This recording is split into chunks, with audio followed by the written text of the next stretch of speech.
Railway समोर उभा राहून तरुणाची आत्महत्या।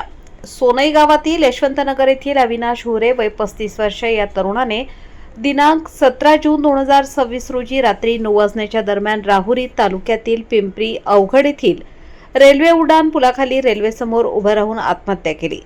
अविनाश हुरे हा तरुण घोडेगाव येथील कापड दुकानात मजुरी करत होता। त्याचे 3 वर्षापूर्वी लग्न झाले होते, परंतु बायको नांदत नसल्यामुळे तो भाऊ आणि आईसोबत सोनई येथील यशवंतनगर येथे राहत होता। नेहमीप्रमाणे दिनांक 17 जून रोजी तो घरून कामाला जाण्यासाठी गेला, परंतु तो कामाला न जाता पिंपरी अवघड येथील उड्डाण पुलाखाली त्याची दुचाकी घेऊन आला आणि रेल्वे समोर उभा राहून त्याने आत्महत्या केली। आत्महत्येपूर्वी अविनाश याने एक चिठ्ठी लिहून खिशात ठेवली होती। त्यात त्याचं नाव लिहिले होते आणि ही चिठ्ठी माझ्या आईकडे द्या, माझ्या आयुष्यात दुसरे कुणीच नाही, माझा मोबाईल आणि गाडी घरी पोहोच करा असा उल्लेख केला होता।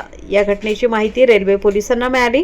त्यानंतर त्यांनी अविनाश याच्या नातेवाईकांना आणि राहुरी पोलिसांना माहिती दिली। काही वेळातच राहुरी पोलीस स्टेशनचे हेड कॉन्स्टेबल अर्जुन दारकुंडे आणि पोलीस भाऊसाहेब थोरात यांनी घटनास्थळी धाव घेऊन शिवाज्ञा रुग्णवाहिकेचे बाळासाहेब वराळे यांना बोलवून मृतदेह राहुरी येथील ग्रामीण रुग्णालयात आणला।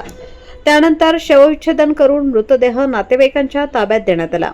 अविनाश हुरे यांच्या पश्चात आई आणि एक भाऊ असा परिवार असून त्याच्या मृत्यूनंतर सोनई येथील यशवंतनगर येथे शोककळा पसरली आहे।